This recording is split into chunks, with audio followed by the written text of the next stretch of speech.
Laura, is Ivy at home? She's out with her friends. She's going to study at the library. Wow, that's commendable, even on a day off. When I was a kid, I used to play all day during holidays. Well, she's serious like me, you know. She's smart and truly a daughter to be proud of. But she's only in the 5th grade. I think it would be okay if she were a little more mischievous. Girls grow up faster, you know. They mature at a totally different speed than boys.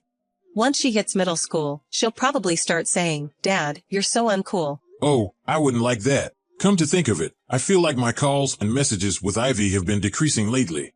She used to call me almost every day. It's been 2 years since you went to work alone in Nebraska. Well, it's just a matter of getting used to it. And you are coming home quite often. Often? Only during New Year's, the end of the year, and vacation, right? See, you are coming home quite often, and you take paid leave on Ivy's birthday and our wedding anniversary, don't you? Well, I should do at least that much. After all, I'm forced to work in a faraway place. I have to use my leave properly. Well, it would have been nice if we could live there too.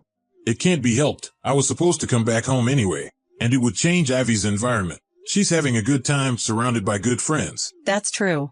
She might also apply to a private school, but your work assignment there will be over soon. That's the only thing I'm looking forward to. Laura, I've put you through a lot, huh? Thank you for maintaining our family while I'm away. What are you talking about? It's not over yet. Yeah, but still, I thought I should mention it anyway. Besides, Ivy is no longer a handful. It wasn't that hard. Well, I do get a little troubled when bugs show up. It takes time for both Ivy and me to get rid of them. So, the only time you miss me is when bugs appear? Just kidding. Oh, sorry. I need to get going soon. Huh? Going somewhere? Of course, I do have places to go. Are you going to stay home all day even though it's your day off, Tom? I don't have any shopping or anything today. You're going to leave Nebraska soon. Why don't you do some sightseeing or something? You have a car, so you can go many places. I'd like to go sightseeing with you all. You really can't stand being alone. No, it's not like that. I just think it's better to enjoy with my family. All right. I'm going out now. Okay, take care. Hey, Laura. Has anything happened to Ivy? Huh? Why do you ask? When I texted Ivy today saying I'd call her tonight, she said she didn't want to talk to me. She's finally hit puberty. What? Already? Isn't it supposed to start in middle school? Or rather, that's too sudden. Girls tend to grow up faster in many ways. I told you before. Is that so? There's really nothing wrong, right? Nothing's wrong. She's just as usual. I did feel our interactions have been decreasing a bit recently, but I never thought I'd be outright rejected. I'm feeling incredibly lonely. Most girls tend to harbor a dislike towards their fathers. It can't be helped. Really? I wonder if I did something wrong that hurt her feelings. You can't do such a thing while living apart. Or maybe your contacts were too annoying? I don't think I've been that persistent. Well, it's just that time of her life. It's a normal part of growing up. You don't have to overthink. It's so hard not to see her until Thanksgiving in this situation. Tom, you do know that Ivy is already in 5th grade, right? You shouldn't fuss over her too much. She's still in 5th grade, though, and I'm not fussing over her. I've only been calling once a week. Once a week seems quite often to me. I enjoyed playing games with her over the phone. Maybe she has a crush on someone. A crush? No way. She's still in elementary school. That's way too early. Not at all. It's perfectly normal. The county fair will be held soon. I'm sure she'll enjoy a little summer romance this year. Please stop. I don't want to hear about it. Aren't you happy that your daughter is growing up? I'm happy about her growth, but in my mind, she is still a cute little angel. I worry about what the future holds after seeing your reaction. She might start giving you the cold shoulder when you come back. You better be prepared. Somehow, I'm having a strong pain in my stomach. You need to let go a bit. This is a good chance since you're away. If you act as usual, she'll come back around. Is that so? Yes, that's how it is. There's really nothing wrong, right? Nothing, so relax. Okay, I understand. I'll refrain from calling her for a while. Yeah, do that. I'll try to find out, too. No, that's fine. If she noticed, she might dislike me even more. Really? Then I won't ask her anything. Yeah, I'll get back to work. Alright, good luck with your work. Girls are bound to change. Don't get too down about it. Tom, long time no see. Are you still working away from home? Yeah, I am. But I'll go back home within half a year. So I'm looking forward to that. Although I'm a bit hesitant. Hesitant? Listen to me, Carl. My daughter has finally hit puberty. She told me the other day that she didn't want to talk to me over the phone.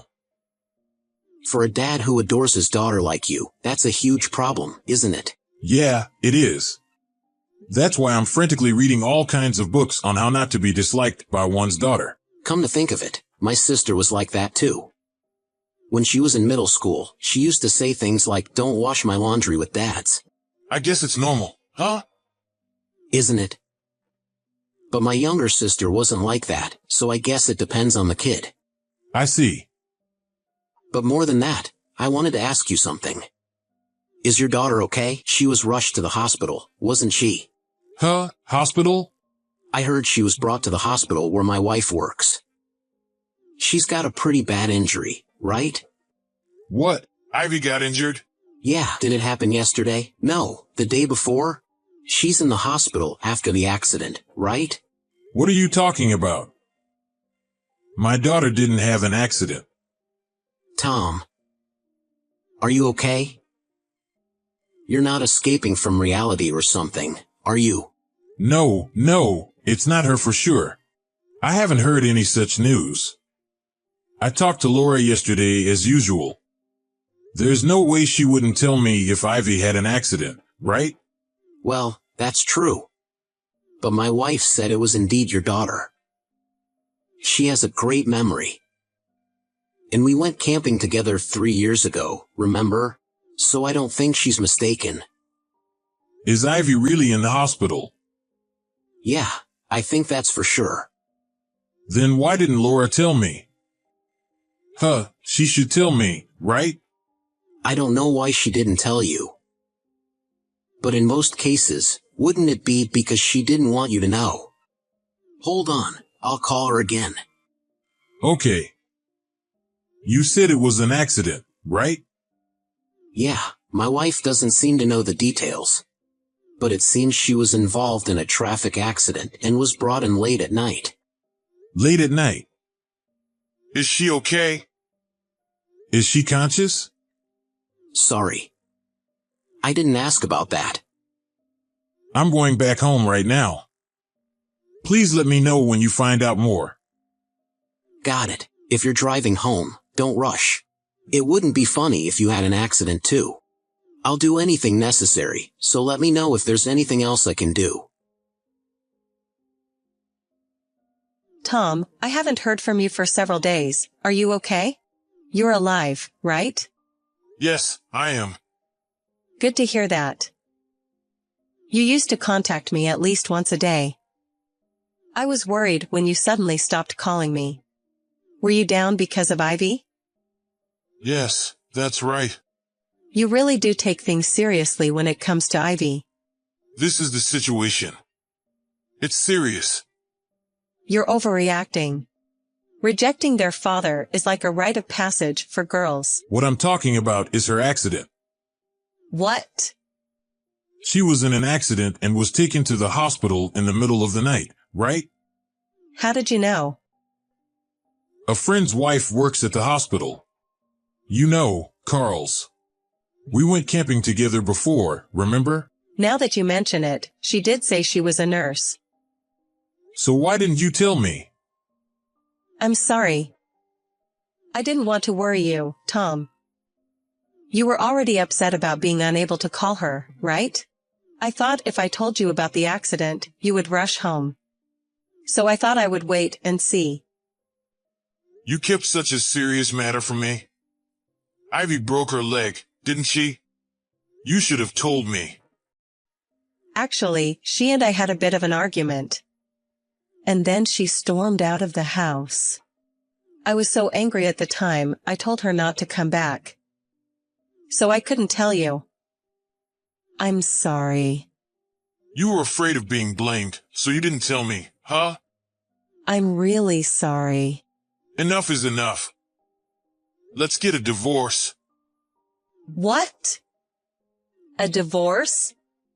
Because I had a fight with her and kicked her out. Wait, I admit I was wrong to hide it. But the accident wasn't my fault, was it? No, I think it's your fault. She found out you having an affair and confronted you, right? She was mad at you and said she'd tell me the truth, right? That's what led to the argument, I heard. Did you hear that from her? Yeah, I heard from Carl that she was hospitalized. I rushed straight to the hospital. Then she told me everything. You threatened her, didn't you, saying that if she spilled the beans, her comfortable life would end? You even lied that I was having an affair here.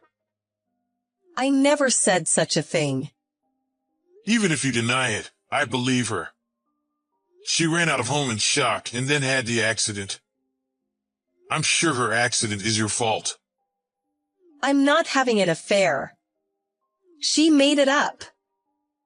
You thought you were safe because you deleted the incriminating photos from her phone? Too bad. A friend of hers took those photos, and they're still on her friend's phone. What? Since I got back here, I had someone look into you for a few days. You were staying at your lover's house instead of visiting Ivy in the hospital, weren't you? Your daughter is seriously injured. How dare you? It's fine, though, because I could spend time with her without you noticing it. But you are doing the most terrible thing as a person and as a parent. You know that? I can't stay married to such a woman anymore. Tom, I'm sorry.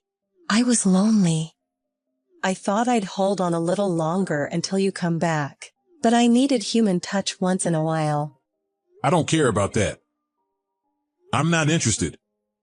Please listen. I'm not making excuses, but I've only met him a few times, so it's not like I'm serious or anything. So it's okay because it was just a fling?